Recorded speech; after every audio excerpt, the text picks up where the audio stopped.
நம்ம மனசுக்குள்ள எப்போதுமே ஒரு மகிழ்ச்சியானது இருக்கும், சில பேத்துக்கு ஒரு குழப்பமானது இருக்கும், அது பெரிய ஐயப்பாடா கூட இருக்கும்.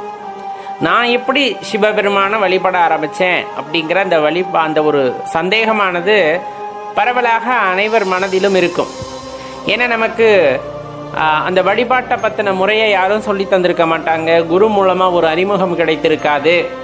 இந்த மாதிரி பல தடைகள் இருந்தாலுமே அதை தாண்டி ஒருவர் சிவ வழிபாடு எப்படி செய்திருக்க முடியும் அப்படிங்கிறது நமக்குள்ள பெரிய கேள்வி அல்லவா? நீங்கள் யோசித்து பாருங்கள், எந்த வயதில் நாம் சிவ வழிபாடு செய்ய ஆரம்பித்தோம், யாரின் மூலமாக இந்த சிவ வழிபாடு செய்ய ஆரம்பித்தோம்? யாராச்சும் ஒருத்தரை பார்த்து நம்ம சிவ வழிபாடு செய்ய ஆரம்பித்தோமா?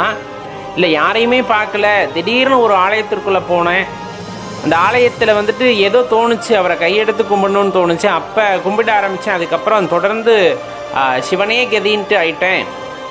சில பேத்துக்கெல்லாம் வாழ்க்கையில் பெரிய அற்புதங்கள் எல்லாம் நிகழ்ந்திருக்கும். சிவபெருமான் பெரிய பெரிய அற்புதங்களை நிகழ்த்தி வைத்திருப்பார். ஏதேனும் ஒரு காரணத்தின் பொருட்டு சிவாலயத்திற்கு சென்று வழிபாடு செய்திருப்பார்கள், அப்படியே நிறைவேறி இருக்கும். அதன் பிறகு அவரை சிக்கன பிடித்து கொண்டிருப்பார்கள். இல்லை என்ன எதுன்னெலாம் தெரியாது. இப்போ நீங்கள் சொல்கிற மாதிரியெல்லாம் எனக்கு காரணமெல்லாம் சொல்ல தெரியாது. ஏதோ தோணுச்சு, அவரை வழிபடணும்னு தோணுச்சு, அவ்வளவுதான்.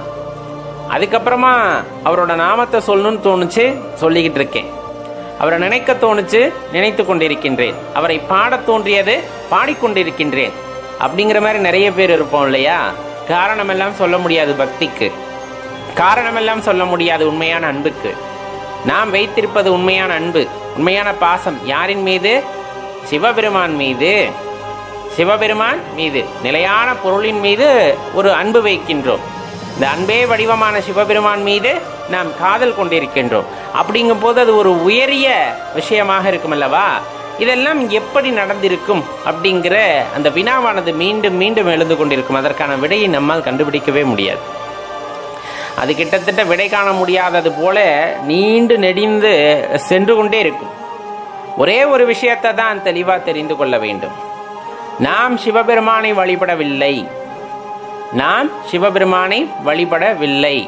அவராக நம்மை ஏற்றுக்கொண்டார், அவராக நம்மை ஆட்கொண்டிருக்கிறார். அதுதான் உண்மை. ஏன்னா இந்த உலகத்தில் பல நூறு கோடி பேர் இருக்கிறாங்க. நம்மளும் நிறைய பேத்துக்கு சொல்கிறோம் இல்லைங்களா, சிவ வழிபாடு அப்படிங்கிறது ரொம்ப அற்புதமானது. நம்முடைய குருமார்கள் சொல்லியிருக்கிறார்கள், நமது முன்னோர்கள் சொல்லியிருக்கிறார்கள். அதனால் அதில் உள்ள தாற்பயத்தை உணர்ந்து அறிந்தவர்கள் கூறியிருக்கிறார்கள். அந்த சிவத்திலே திளைத்தவர்களும் கூறியிருக்கிறார்கள். இவ்வளவு அற்புதமான உணர்வானது வேற எந்த இடத்திலும் கிடைக்காது, சிவபெருமானிடத்து மட்டுமே கிடைக்கும் என்பதை ஆணித்தனமாக கூறியிருப்பார்கள். ஆனாலும் அத்தனை 100 கோடி பேர்களும் சிவபெருமானை வழிபடுகிறார்களா அப்படின்னு பார்த்தோம்னா கிடையாது இல்லையா? அவராக யாரை ஆட்கொள்கிறாரோ, அவராக யாரை விரும்பி ஏற்றுக்கொள்கிறாரோ அவரால் மட்டும்தான் சிவ வழிபாடு செய்ய முடியும், சிவனை கையெடுத்து கும்பிட முடிகிறது. இது நிதர்சனமான உண்மை, நீங்கள் பார்த்தால் தெரியும். அப்ப காரணம் ஏது? இறைவன் விரும்பி ஏற்றுக்கொண்டார் நம்மை, இறைவன் விரும்பி ஏற்றுக்கொண்டார் நம்மை. இந்த பஞ்சபூதங்களின் இயக்கம் வாயிலாக நம் உடலிலும் அந்த பஞ்சபூத இயக்கம் இருக்கிறது. அதன் வாயிலாக நமக்கு இறைவன் மீது ஒரு ஈர்ப்பானது ஏற்படுகிறது. ஈர்ப்பு எப்படி உண்டாகிறது அப்படின்னா, அவருடைய அந்த பொற்பாதங்களை காட்டி அப்படின்ட்டு சொல்லுவாங்க. அந்த மாதிரி அவருடைய அந்த கருணையை நம் மீது காட்டி அப்படியே ஈர்த்து கொள்கின்றார், அந்த இடத்துல ஆட்கொள்கின்றார். அந்த ஆட்கொள்தல் அப்படிங்கிறது அவ்வளவு சாதாரண விஷயம் அல்ல. அந்த ஈர்க்கிறது அப்படிங்கிறதே சாதாரண விஷயம் அல்ல. சிவாலயத்தில் அமர்ந்து பஞ்சாட்சர மந்திரம் சொல்லும் போது அடியார்கள் சிவபெருமானை அப்படியே மெய் உருகி பாடும் பொழுது, அவருடைய பெருமைகளை எல்லாம் பேசும் பொழுது நமக்கு வேறு எதுவுமே தோணாது. அப்படியே ஒரு சொர்க்கத்தில் இருப்பது போன்ற ஒரு உணர்வை ஏற்படுத்தும் அல்லவா? அந்த உணர்வுக்கு யார் காரணம்? அந்த உணர்வு வருவதற்கு யார் காரணம் அப்படின்னு யோசிச்சு பார்த்தோம் அப்படின்னா நம்மளுக்கான விடை கிடைத்து விடும். அவரை பத்தி பேசினா போதும், இந்த சிருஷ்டிகர்த்தாவை பத்தி பேசினால் போதும், அவ்வளவுதான். நான் ஒன்று பேசணும் இல்லை கேட்கணும், நான் ஒன்று பேசணும் இல்லைன்னா கேட்கணும், அந்த ஒரு எண்ணமானது நம்மை வியாபித்திருக்கும். சிவபெருமானை பத்தி யாரும் பேச மாட்டார்களா, ஏதாவது தெரிந்து கொள்ள முடியாதா, அப்படி ஒரு தேடுதலானது ஒருத்தருக்கு உண்டாகிறது என்றால் சிவபெருமான் அவர்களை ஆட்கொண்டிருக்கின்றார் என்பதைத்தான் புரிந்து கொள்ள வேண்டும். அவங்க என்னதான் தேடி தேடி அலைந்தாலும் எல்லோருக்கும் அந்த பாக்கியமானது கிடைத்து விடுவதில்லை. பலர் பேச பல நூறு பேர் கேட்டாலும் அவர்களுக்கெல்லாம் அந்த பாக்கியம் கிடைத்து விடுவதில்லை. சாதாரணமாக அவருக்கு தெரியும் யாருக்கு முக்தி அளிக்க வேண்டும், எந்த வகையிலே முக்தி அளிக்க வேண்டும் என்று சிவபெருமானுக்கு தெரிகிறது. அதனாலே அவர்களுக்கான வழியை காட்டுகின்றார். அப்படியே தொடர்ந்து பயணித்திருக்க வேண்டும். வாழ்க்கையில என்னென்ன கர்மாக்களை எல்லாம் கழிக்கணுமோ எல்லாத்தையுமே சரியாக கொடுத்து அனைத்தையும் கழிக்க வைத்து கடைசியாக தன்னுள்ளே ஐக்கியப்படுத்திக் கொள்வது சிவபெருமான் தான்.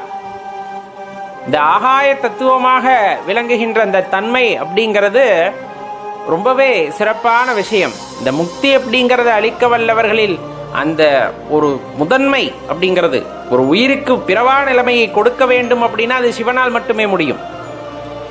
அந்த சிவம் அப்படிங்கிறத விஷயத்தை நம்முள் உணர்ந்து கொள்ளும் பொழுது அது ஒரு அற்புதமான ஆனந்தமான நிகழ்வாக இருக்கும் என்று சித்த பெருமக்களும் ஞானியர்களும் இந்த மாதிரி நிறைய நம்ம முன்னோர்கள் எல்லாம் வழி வழியாக கூறி வந்திருக்கிறார்கள். எல்லாம் அனுபவத்தில் அவர்கள் உணர்ந்த விஷயம்.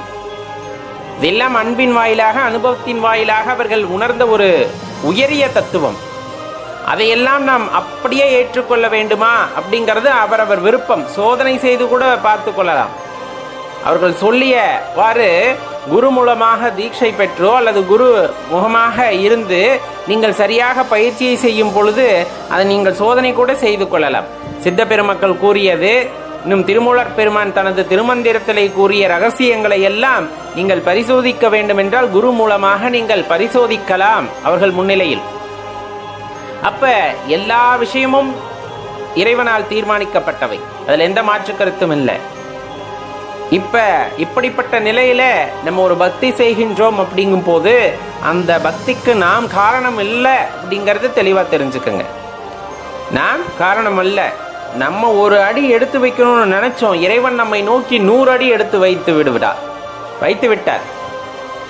அதன் பொருட்டே நாம் சிவபெருமானை வழிபட ஆரம்பிக்கின்றோம்.